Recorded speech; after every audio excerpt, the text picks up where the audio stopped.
Hey, it's Jim, and this is an unboxing video. Got a box right here, 5 slabs in here, some very cool issues.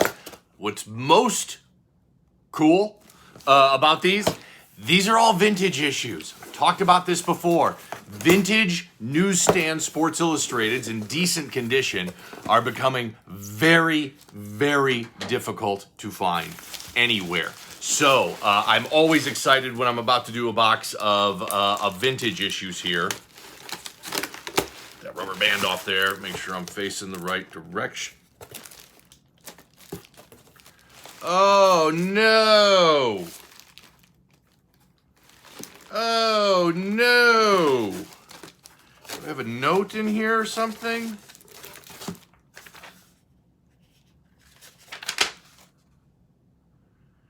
Okay, I have 4 slabs in this box, it turns out. Sorry for my confusion, and here is what's going on. Yeah.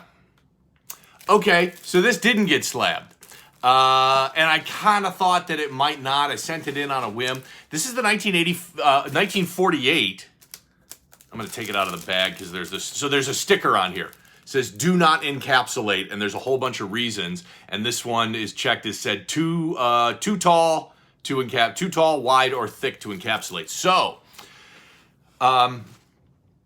CGC, according to their website, only grades magazines that are 8.5 by 11 and smaller and less than a ½ inch thick.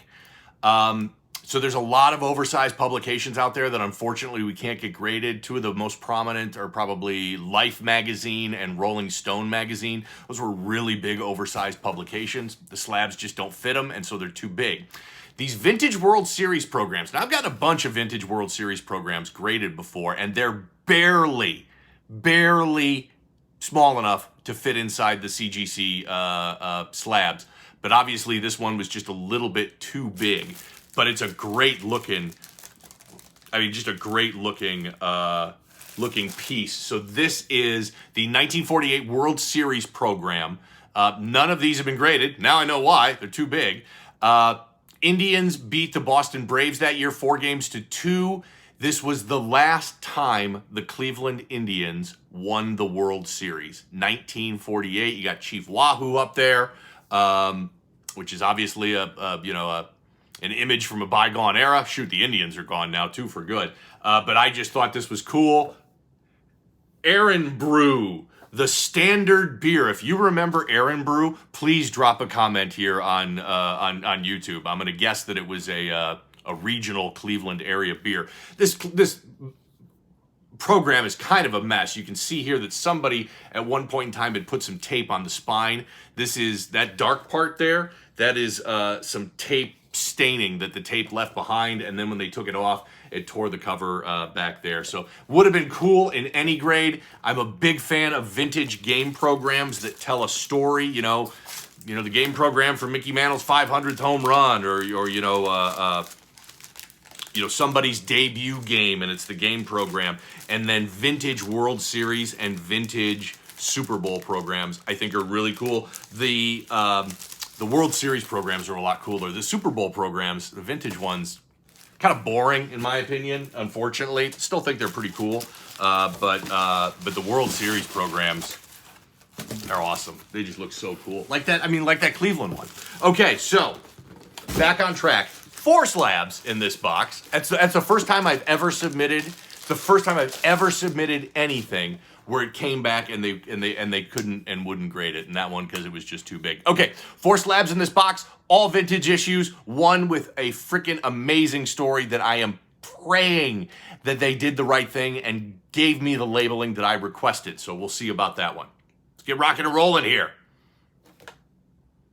Okay, this is it.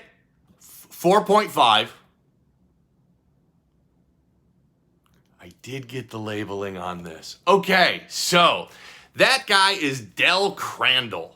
And this issue came out on April 21st, 1958. Now, you may be saying, Jim, why the heck did you get Del Crandall graded? I mean, he was a fine player, I assume. Never heard of him before, but I don't even know who he played for. But Del Crandall, not all that collectible. But this is one of the rare instances of what's inside makes this collectible. And I'm going to read this here. Amen Corner, first used in print by Herbert W. Wind. So this magazine, in my hands right here, was the first time anybody had coined the phrase Amen Corner. That may be the Amen Corner may be the most famous area in all of golf. So at Augusta, it's part of the 11th hole, all of the 12th, and part of the 13th hole is referred to as Amen Corner. Probably made most famous due to a rules controversy at the 1958 Masters involving Arnold Palmer. Very controversial because the initial ruling went against him, and then later on it ruled in favor of him, so they adjusted his score. Arnold Palmer went on to win the first Masters ever that year, and now every year when we watch the Masters and we're listening to Jim Nantz do the telecast, they're always doing shots and telling stories and talking about Amen Corner, and this publication is what started all of that, and they did the labeling on it and talked about that. I think this is cool. I don't care about the 4.5 grade because this is what I talk about so much. This is a fantastic piece of history. There would be no Amen Corner if that writer, Herbert W. Wind, hadn't come up with it and wrote about it in this Sports Illustrated right here. And it makes sense because this came out on April 21st, right after the Masters, so there was a big Masters spread in here. So I love this one. This is the one that was the story I was talking about. 4.5 is a fine grade for me, but the fact that this is the first time Amen Corner ever existed and anybody mentioned it anywhere, and it's a phrase that's still used today, what are we looking at, 70 years later? That's amazing to me. So the Del Crandall Sports Illustrated, super collectible, in my opinion here, in newsstand at a 4.5, and Amen Corner. Man, love it, love it. All right. I'm most thrilled that they got the labeling on there. And this, again, I expected them to do it because that's the type of thing you see in comic books more. Because in comic books, what's inside the magazine matters more than it does in Sports Illustrated. And this is not me saying this, but this is what the market is telling me. Collectors really don't care about what's inside the magazine. That's okay, because we really want that visual, beautiful cover. That's what we're collecting. Comic books, it's a little bit different. They love the cover, but they also like what's going on inside. That's one of the only issues I've ever come across where the collectability comes from what's inside and not from the cover. All right, let's rock and roll. Next one up. Yeah, that's pretty good. That's pretty good because this is a tough cover to find. Roger Staubach, first Sports Illustrated cover, came out on December 2nd, 1963. There are two 9.2s, there's an 8.5, and there's one 7.5. I did project this at 8.0 within my window, but fell to the downside.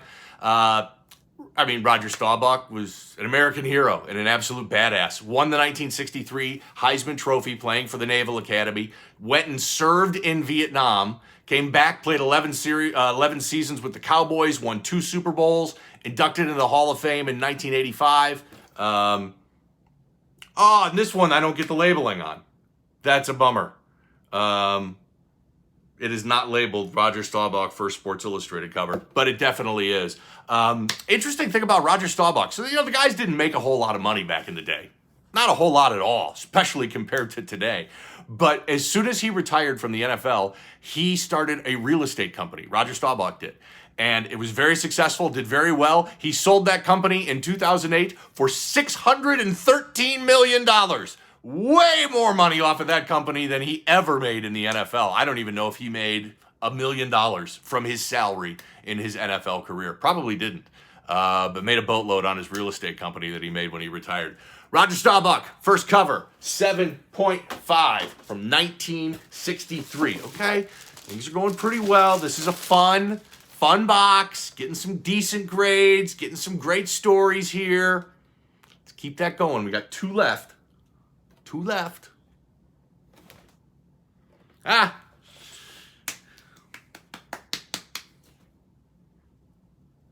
That's a bummer. 6.5. Missed my projection by even without outside of my window on that one.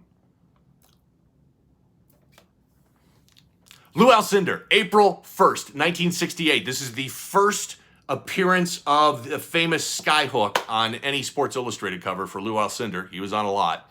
Pop reports, there's a 9.2, there's a 9.0, there's two 8.0s. I had projected this at 7.5, so disappointed myself, completely missed my window on that. Of course, UCLA won the title that year. Alcindor won 3 titles in college, part of 7 consecutive titles won by the UCLA Bruins in the 60s and 70s. That's just a freaking gorgeous shot of Lou Alcindor in that famous skyhook. And I'll take it at 6.5. Vintage issues. Man, tough to get a high grade in these. Okay, last one. If you are expert level in this hobby, you know what this issue is just by the back of it here. Fingers crossed that we're going to pop something amazing. Ah! And we did not, but 9.2 is still pretty darn good. One of these days, they're going to get the labeling on this. I've had this one graded 10, 20 times, and every single time I request that they put Eddie Matthews' first Sports Illustrated cover on that. It's obvious it's his first cover because this is the first copy of Sports Illustrated ever produced, and they still refuse to put that on the labeling.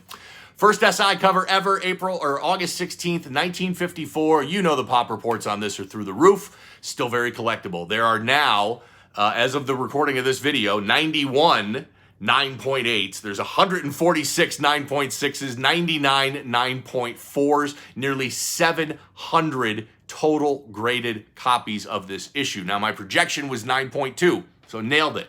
Spot on with that. I can tell you, years ago, I don't want to say I popped 9.8s in this issue all the time,